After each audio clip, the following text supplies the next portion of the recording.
before we start here, I just wanted to talk to you because there's stuff that keeps getting into the episodes. Yeah, I know. I don't know why. Yeah, so when we're recording, we just have to be very careful about what we're saying.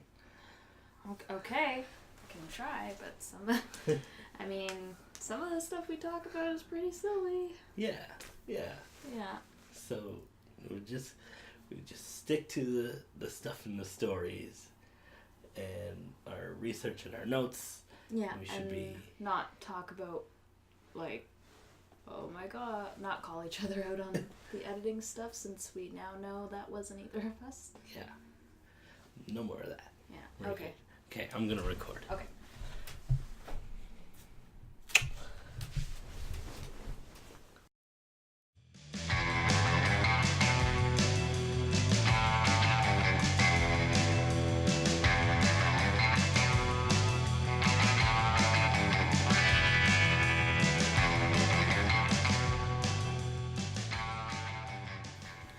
Hello everybody, and welcome to BC is Creepy. I'm Topher Graham. I'm Ariel Hansen. And I am very excited to talk to you guys today. Yes. Why are you so excited, Topher? Please, pray tell. Well, we have a really interesting subject. It's probably the most modern of ones that I've done. Mm-hmm. So, a modern thing. A modern unsolved mystery. Ooh. So, I have to precede everything with this, just because it's very important that we're respectful here. Okay, but I will keep that in mind. If you hear this episode and you have any information to the whereabouts of Emma Fillipoff, who we'll be talking about today, please contact the Victoria Police non-emergency line at 250-995-7654 or Crime Stoppers at 1-800-222-TIPS.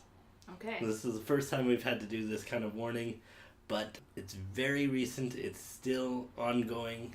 So if you know anything that can help find it's Emma? Emma Fillipoff. Yeah, if you know anything, please contact those numbers. Please contact the authorities. And yeah, I had a bit of conflict about doing this episode, but the general strategy behind what's going on here is that more coverage is better. Okay. So I think it's a good idea to at least proceed with the warning. More coverage, the better. So talk about it with your friends. We'll put up the pictures of Emma and people that are connected, just so if you BC know where she is, you can help find her, which would be really lovely. And even if you're a listener outside of BC and you think you might know anything that could help. Yeah. Absolutely. Because we know that not everyone's in BC that listens to us. Yeah. Anna in Germany. Yeah. All you people in Alberta back home. All right. Okay. See, I think I've given enough warning. Yeah. This is a serious topic day. Yeah. So, Emma Fillipoff was born January 6, 1986 to Shelley and James Fillipoff in Perth, Ontario. She sounds really cool, actually.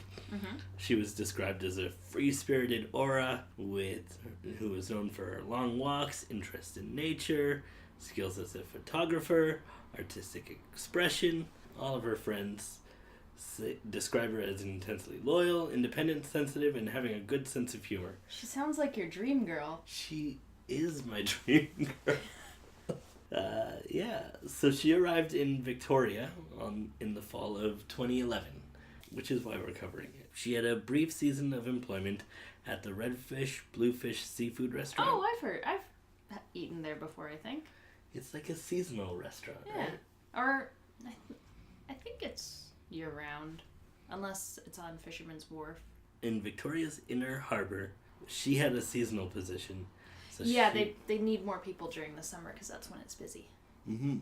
So she was there until October 1st, 2012, and assured coworkers that she'd be back in the spring. She was 26 at the time.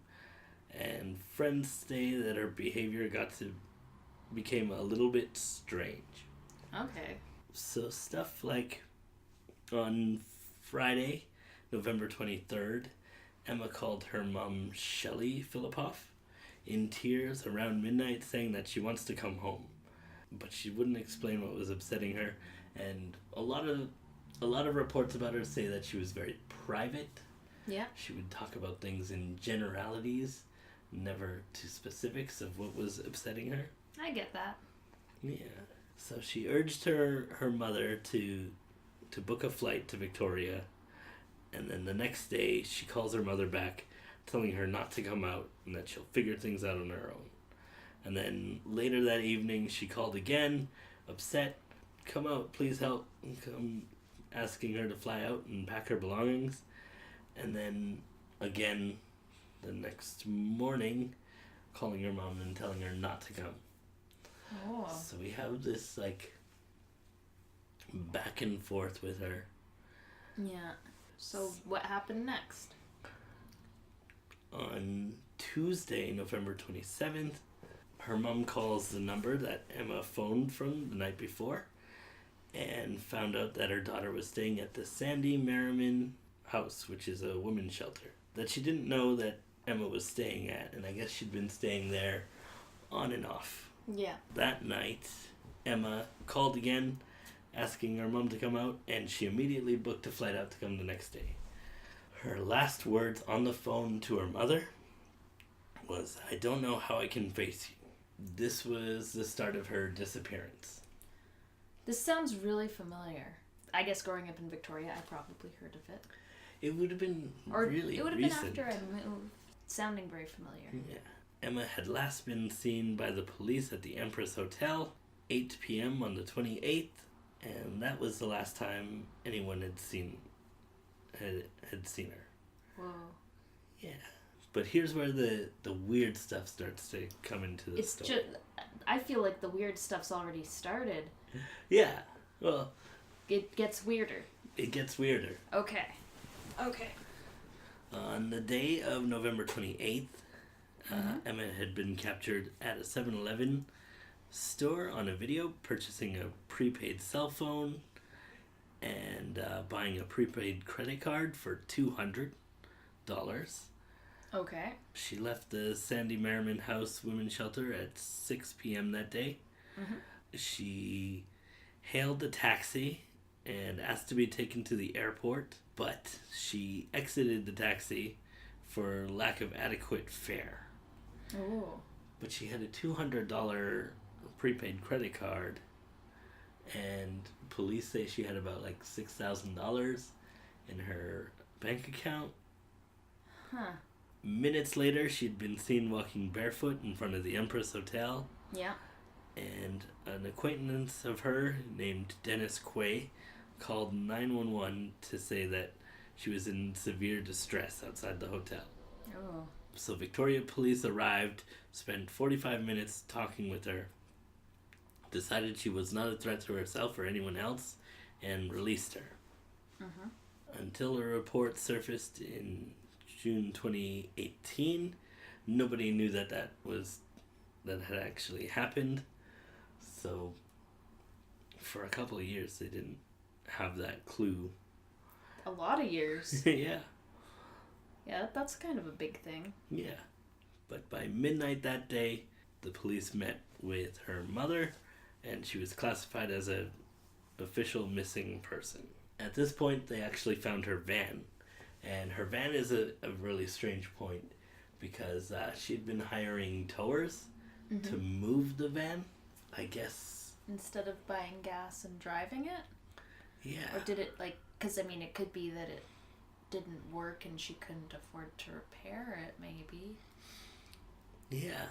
They were saying that she was prepping to, like, move back to Ontario. Mm-hmm. Or there was talk of she was going to go to Japan. There was all these sorts of theories. She had to move her van out of the YMCA, I guess. Yeah. So she moved it, like, next door. I mean, that does remind me of all the people who live out of vans and campers that just park in different places around the city overnight, and then they move the car a little bit. Yeah. Well, she was definitely like moving around, staying in people's houses, staying at the women's shelter. They searched her van, they found her van, and found some of her most valuable possessions, including a laptop, journals, a camera, and her passport. Okay, so she didn't leave the country. No. They used a dive team and searched the waters of the inner harbor. There was a party of volunteers that searched the streets of Victoria looking for her. Nothing. It seems she disappeared without a trace. Coming up now on 7 years since her disappearance. Yeah. There are 3 prominent theories to what happened. Okay. One theory is that she's purposely hiding to live a transient lifestyle away from old connections. And she already had kind of this. Yeah. She was described that she seemed to attract a wide array of people. She enjoyed hanging around the inner harbor and a popular area filled with colorful houseboats known as Fisherman's Wharf. Yep.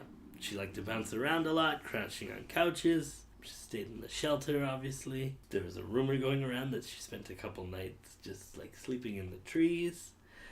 She had no problem making friends, although she's described as a very private person. Yeah. Yeah, and like, it doesn't sound like she would need to disappear to be living a transient lifestyle. No. A friend of hers who has to remain anonymous said that Emma had stayed on their boat a few times, just weeks before her disappearance. And at that time, she knew Emma to be very happy, although she seemed to give off the vibe that she was running from something. Yeah. Well, those phone calls to her mom made it sound like there's definitely more to this. There's definitely something here that we don't know. Yeah. And her mother, Shelley, believes that this self-induced transient theory couldn't happen because she was very close with her younger brother. Yeah. And she definitely would have told him something. Yeah. The quote says, "She would never do this to Alexander. And if Emma was going to contact anyone, it would be her younger brother." I would also argue against this because being transient... doesn't mean that you want to put your family through that much worry. No. Would be hard without a passport. Yeah. Yeah, and just, like, a laptop's a good thing to have if you're transient. Absolutely. And I don't know why you'd want to leave your journals behind. Yeah. So... I mean, I could see that being like I want to leave my past behind. But... yeah. Now, with her past, we do have some weirdness that came up with her mother and her other brother. Mm-hmm. So, while the RCMP say that this was not related, they were arrested on money laundering charges and drug and weapon trafficking charges. They were cleared, but I think it's relevant to add this because Shelley describes her own relationship with Emma as guarded but loving and being the disciplinary figure in the family, which Emma didn't always appreciate. Yeah. A little bit of shady background somewhere, likely with the brother. Yeah, like weird enough to be suspicious to the police. Yeah. That she might not want to be around that. Yeah. Another prominent theory, and this one's got a lot of evidence, refers to Emma's deteriorating mental state. So in the journals they found prose about her time in Victoria, and some of it would indicate depression. Yeah. Experts from a TV show called The Fifth Estate that covered this. Oh, that's on CBC. Yeah. Said that the writing didn't have hallmarks of suicide, which I don't think it would have been the suicide or they would have found a body. Most likely, but I mean, you was remember how long it took for them to find the babes in the woods. So there's more wilderness in Victoria. Very true. they did have extensive searches. Yeah. Very extensive. And I'll get to that a little bit more Okay. later. I guess the Sandy Merriman staff claimed that Emma required both physical and medical intervention. We know that from anecdotes that Emma was acting oddly prior to her disappearance. In a recent interview, one person she stayed with said that there was some darkness in her life. She was mentally stable, and she didn't want to get help with it. And this girl, Mika, who was talking with Vice, Mm-hmm. added that she seemed to think that Emma thought she had it under control. She was in a place where she was trying to heal something in herself, she concluded. She told Vice that Emma sent emails that were fantastical and almost childlike in their description. Emma was a very private person and never revealed really what was going on in her life, Yeah. except like generalities. Okay. So, alluding to dark things, but not being specific. Yeah. And we had a lot of this. She also told Vice that Emma was known to binge drink from time to time, and that her diet was especially odd. Sometimes she only ate popcorn and olives, and at another point she just ate fish. I mean, if you're working in a fish and chip shop, Yeah. that could be a money-saving thing. At one point, Emma cracks a joke that she was self-diagnosing herself as having scurvy. So she's eating strange things, and a couple people on the internet, I was reading Reddit articles, Yeah. talk about this. She's feeding herself to deficiencies, which could also be a sign of early schizophrenia. I was gonna say there's a few things that it's possible. We also have the footage on the day of Emma's disappearance, both at the YMCA and the 7-Eleven. In both instances, it appears as Emma is afraid, anxious of someone, real or perceived, somebody who never showed up in the footage, but something going on. In possibly her head. Yeah. So that theory is pretty strong. Yeah, well, it would make the phone calls make a lot more sense. Yeah, I definitely feel like this was something that was really happening in her life. Yeah. Like, there was definitely some mental stress that wasn't getting resolved. Whether it was in the real world or within her mind's world. I don't know if that's what had to do with her disappearance or not, but it was definitely present. So the third theory, and this is one that's going to be obvious with any missing persons case, foul play. Yeah. Now, publicly, no one has ever been charged with a crime in relation to her disappearance. Mm-hmm. During the immediate aftermath, there was one potential person of interest who was questioned and polygraphed by Vic PD and the RCMP, and his name was Julian Hard. Where is it? Right there. Yeah, you did as good as I'd probably do. Yeah. Julian and Emma met in Perth. Prior to moving to Victoria, they had a friendship, and he started kind of crushing on her. Julian claimed on the Night of the Time podcast that his relationship with Emma became somewhat romantic while in Perth, although even by his own account, she didn't have much time for him once they were both in Victoria. Oh. His quote: "I don't quite know what definition most people give to a crush, but let's say that it happened in an instant. I just knew I had to get to know her.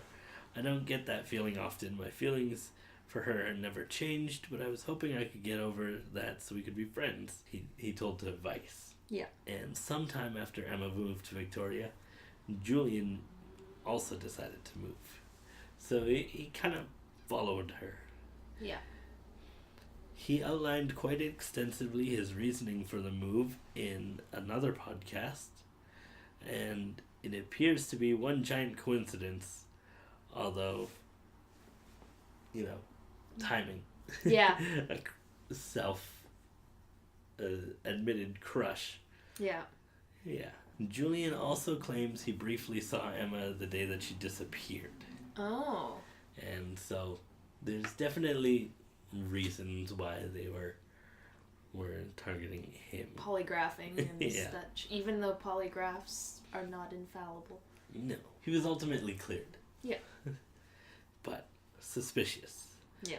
Julian was riding the bus when he spotted Emma on Pandora Street near Alex Golden Hall. Yep. He got off the bus and approached Emma, asking if she needed help. And apparently she didn't really respond to Julian, just kind of shook her head in response to his questions. And so he was frustrated, decided he was done interacting with Emma. Now we see her back in the kind of frazzled state, for sure. Julian was cleared by both the RCMP and Vic PD, and publicly there seems to be no current subjects in Emma's disappearance.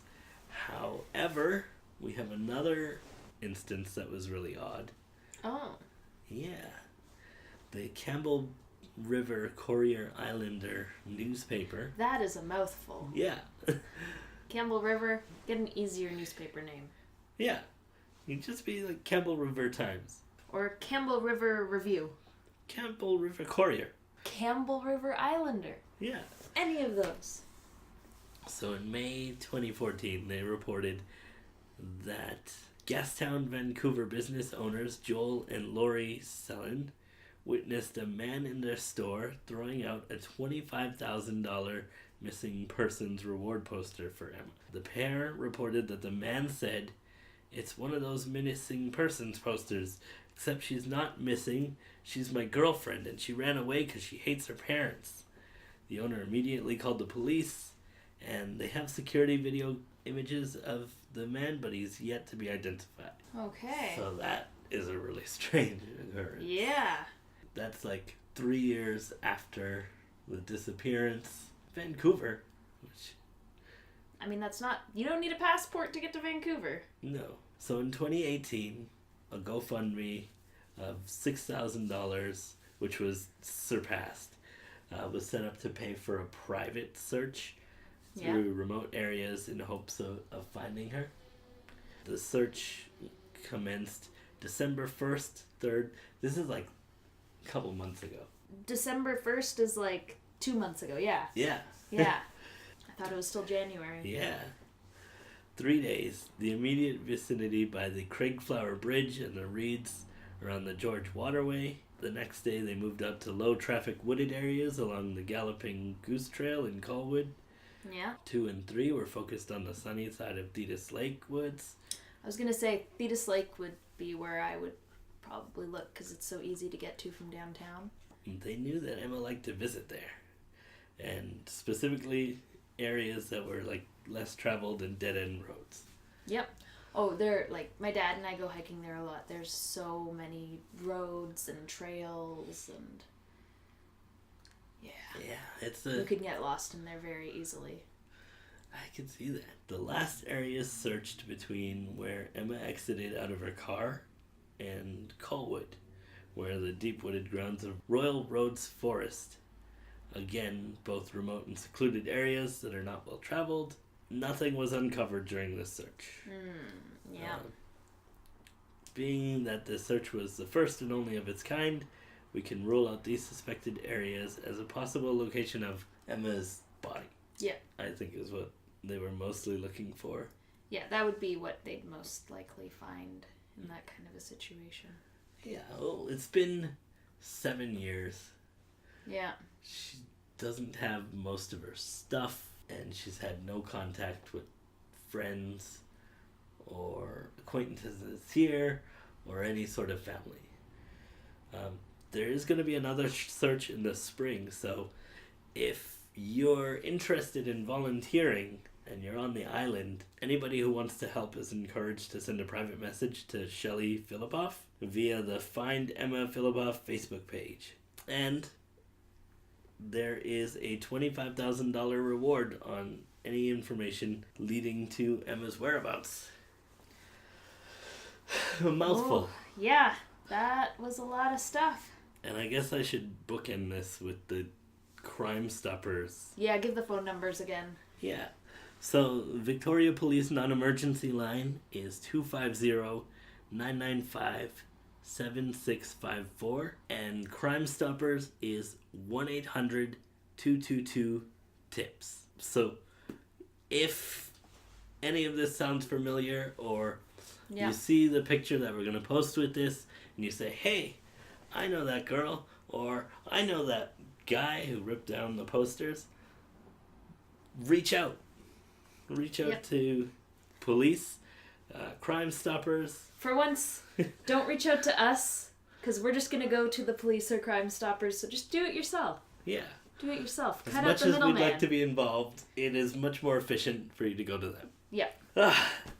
So that was a mouthful. Yeah. Now, it looks like you have a lot of sources. I sure do. Like I said, the general strategy here is the more coverage, the better. Yeah. So there was a really extensive Vice article on Emma Fillipoff, and that was really, really helpful, really in-depth. Mm-hmm. I also got the InsideOttawaValley.com. It was a news story, which told me mostly about the search. Yep. The search the last 2 months. Wikipedia. It wasn't as detailed as the Vice article, actually. Probably not. Sometimes it's not. Sometimes it's not. But still a good resource just for timeline's sake and helping me organize everything. That's really what it's for, is timelines and Yeah. that kind of thing. Yeah. And you get the nitty-gritty details everywhere else. Unlike Reddit, which is just a clusterfuck. Reddit is a mess. Yeah. Crowdsourced information. You're going to get a lot of information. You're never going to know where to put it. And it's going to get upvoted and downvoted, and they're not going to cite sources. Yeah. Currently, there's a Facebook page set up by Shelley Fillipoff. The one mentioned earlier? Yep. So help find Emma Fillipoff on Facebook. And there was a podcast that I listened to that was quite in depth, called the Nighttime Podcast for Emma Fillipoff. Okay. That was a lot of stuff. We made it through. Yeah. So, anything we should talk about before we say goodbye for the week? Well, a heads up is that we will, not next week, but the week after, we won't be, we'll be taking a week off because I'm actually going to be moving. And then we're going to have a whole Bad Cookie office. Yeah, so we will not have to record in my bedroom. Yeah. Colin and I's bedroom. It will be a whole separate bedroom. That will not have a bed in it. Just a couch. Yeah. Futon. Nice. So, but you're going to have to not move around because futons are squeaky. Oh, gross. Yeah. So, yeah, just a heads up about that. And, festivals? Upcoming festivals? not really. No. No, I'm waiting to hear back from a bunch.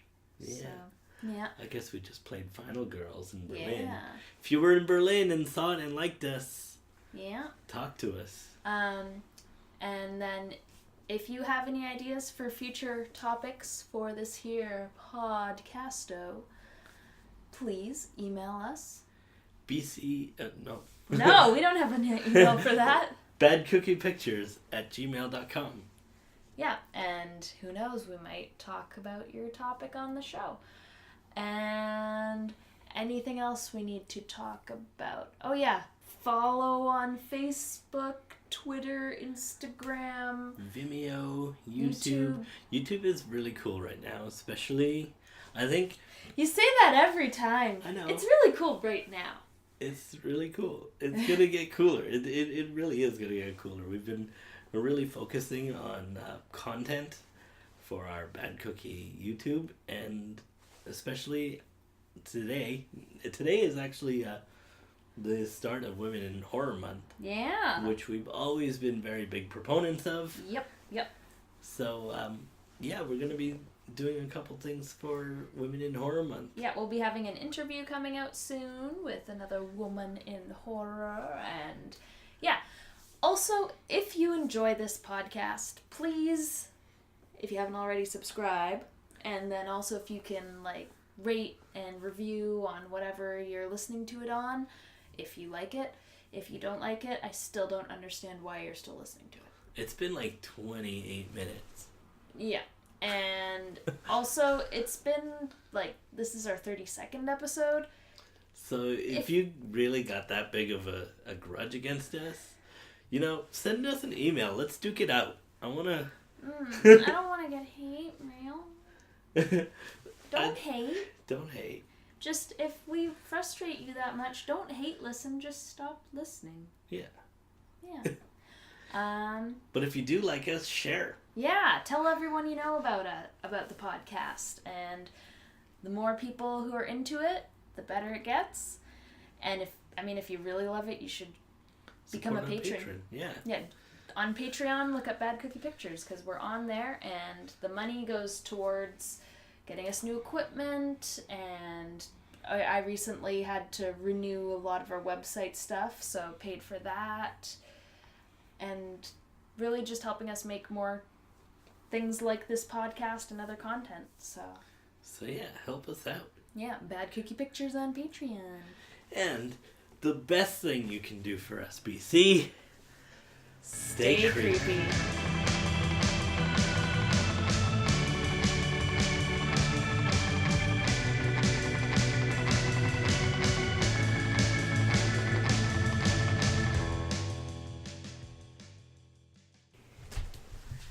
Yeah, that was great. I don't think, we'll edit some of the stuff out, but... Yeah, just little bits. That was really good. Yeah, I'm glad. That was a tough one. I did a lot of research. Yeah, no, that seemed like the new stuff's always tough. Yeah.